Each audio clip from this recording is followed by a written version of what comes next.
Hello guys, hope you're well. This is Amit Raj from Amit Digital Marketing, and today's presentation is for Search Engine Land, and I'll be going over why I think a metric system like domain authority will never be taken as gospel. So let's dive in. So metrics which come from various SEO tools, be it Ahrefs, Moz, Majestic SEO or others, have been a pretty hot topic ever since their conception, and needless to say, metrics like domain authority which come from the Moz tool, they've not been without the criticisms, and Moz have announced that they're going to roll out a major upgrade to the DA metric. At the time we're filming this video, they haven't released it yet, but it's happening very soon. They say that it will make it more trustworthy. However, there are still some major inherent issues to using any metric, especially in the way that domain authority is often used, and these are some of the fundamental issues which affect why many in the industry are put off by this metric and the way it is used. So the problem with domain authority, with DA, is how the metric is misused.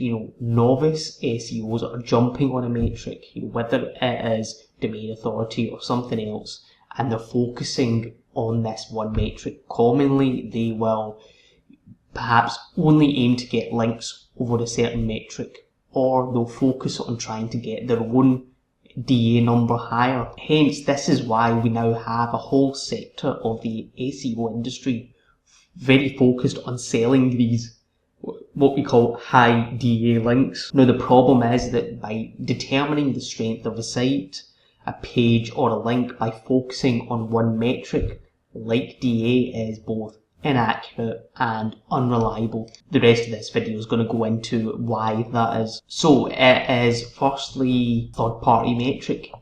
How sophisticated is it really?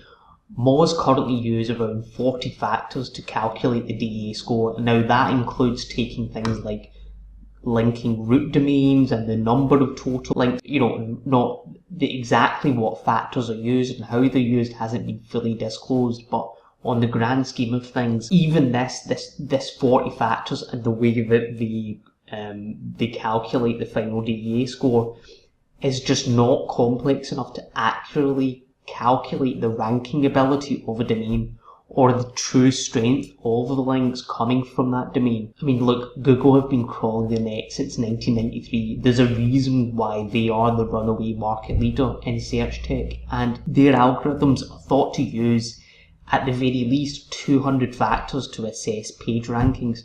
The sheer complexity of the RankBrain algorithm, the ever-changing nature of it, how it adapts, how it learns human linguistics, means you cannot possibly match it or make guesses or predictions with a fairly, albeit, it's fairly complex, but it's still, in comparison, a simplistic metric system. It's just not complex enough to be as accurate. Secondly, it's merely a prediction. Now, that's fairly common in SEO. It is a prediction, nothing more than that. Experiencing an increase or a decrease in your own domain authority does not directly correlate with a change in your rankings.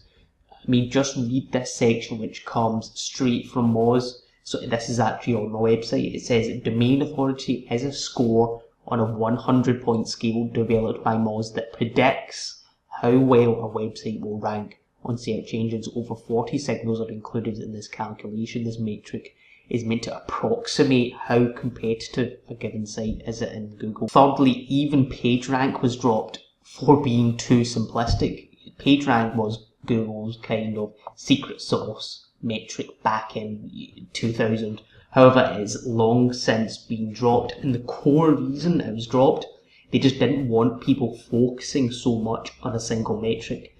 PageRank alone would just not ultimately determine where a site is ranked. In reality, it was a combination of several factors, and trying to focus too much on this one score was a distraction.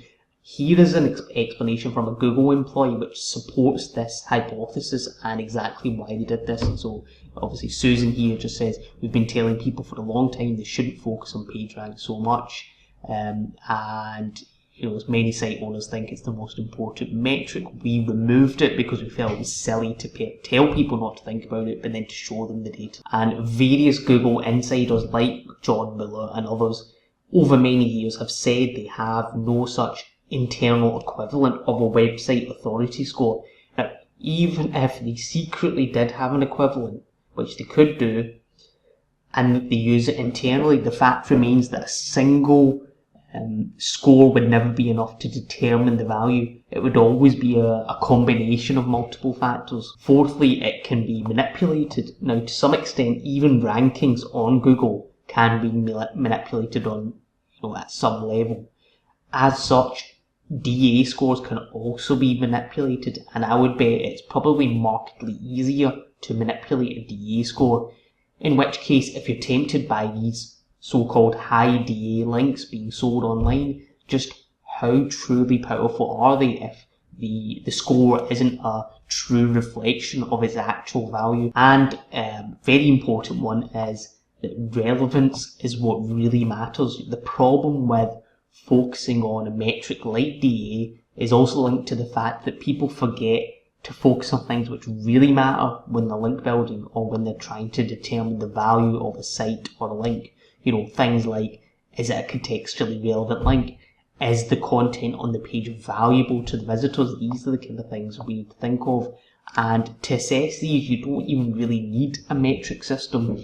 What you do need, though, is to determine it by eye, which is what a lot of white hat link builders do. Or you could do what Google have done and plunge billions of dollars into developing and continually improving an AI system which can do it.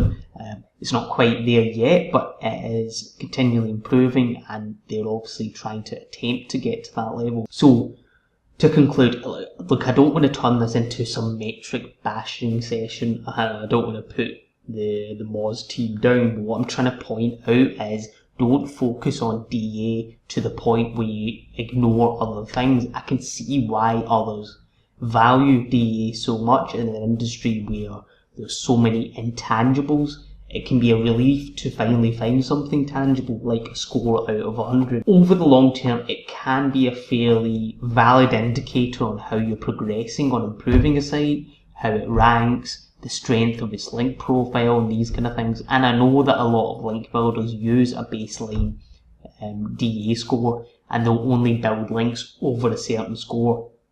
For example, building links with sites with a DA of 25 or more. So when used sensibly, it could help you weed out what would be deemed low quality sites or sites which don't have much reach, in order to focus on what would be deemed the higher quality websites.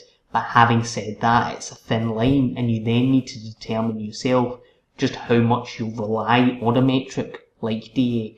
Use it sparingly, sensibly, but make sure you don't forget about the metrics which really matter, which is traffic, engagement, and relevance. And you'll make much better leaps in the long term by focusing on those three factors instead. So guys, that's me signing off. Thanks a lot for watching this video, and have a great day.